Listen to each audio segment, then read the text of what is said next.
assolement de la ferme du lycée agricole de Vesoul est découpé en deux grandes parties principales. La première qui est la surface toujours en herbe d'environ 140 hectares.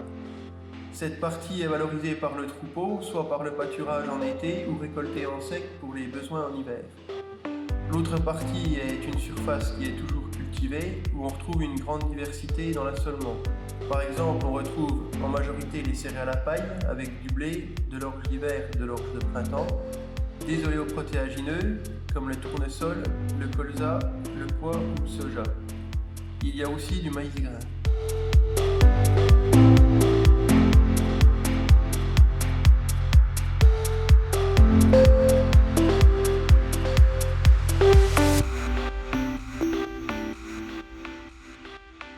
On a un système de culture économe en intrants et pour ça on utilise beaucoup de leviers agronomiques. Donc le premier et le plus important, c'est l'allongement et la diversification de la rotation.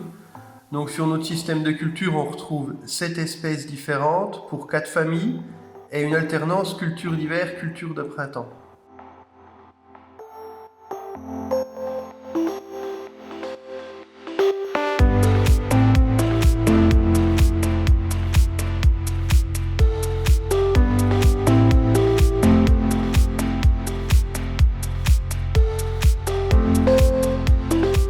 Donc un autre levier agronomique qui est mis en place sur l'exploitation, c'est les couverts végétaux en interculture. Donc ils sont implantés sur des parcelles où le sol va être nu pendant plusieurs mois et on implante généralement des couverts multi-espèces qui comprennent de la moutarde, de la facélie, du tournesol, de l'avoine, de la vesse, du radis fourragé et du trèfle d'Alexandrie. Les couverts végétaux auront plusieurs objectifs. Par exemple, le premier, ça va être de produire de la biomasse pour la restituer au sol. Ensuite, de couvrir le sol pour éviter aux adventices de se développer. On va aussi retrouver par exemple le piégeage et la restitution de l'azote. Et ensuite, des autres effets, comme par exemple la production de fleurs pour les abeilles en fin de saison et la production de fourrage pour des brebis qui peuvent pâturer le couvert à la période automnale. Un autre levier qui est mis en place sur l'exploitation, c'est le choix variétal et le mélange. Par exemple, pour la culture de blé, on va utiliser un mélange de 4 variétés différentes. Et ce qu'on va rechercher, c'est de la rusticité, de la résistance par rapport aux maladies, tout en gardant un niveau de production correct. A l'inverse, par exemple, sur une culture de colza, on va mélanger des variétés pour avoir une meilleure résistance face aux insectes, comme par exemple les méligettes au printemps en étalant la date de floraison.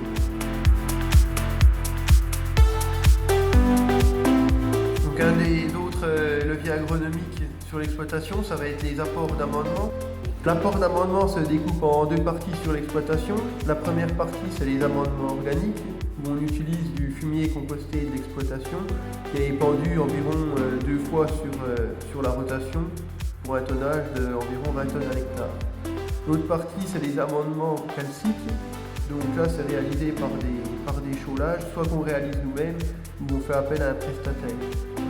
Les chaulages sont réalisés suite à des analyses de sol pour voir quelle quantité apporter et l'apport d'amendements organiques et calciques permet à contribuer à une bonne stabilité structurelle des sols.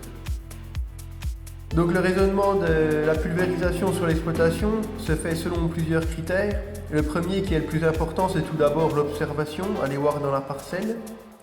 Ensuite, c'est de céder des outils d'aide à la décision, comme le bulletin de santé du végétal ou le bulletin agrosone. Un critère important aussi, c'est le stade des cultures. Par exemple, pour un herbicide, on va chercher à atteindre sur une adventice le plus jeune possible. Un autre critère important, c'est les bonnes conditions météorologiques, pas de vent pour traiter et une bonne hygrométrie. Et ensuite, le dernier point, c'est le matériel en bon état de marche. On utilise aussi sur l'exploitation des techniques alternatives, comme par exemple le désherbage mécanique. On réalise du binage sur les maïs grains et sur les tournesols, et on utilise aussi des produits de biocontrôle, comme par exemple les trichogrammes pour lutter contre la pyrale sur les maïs.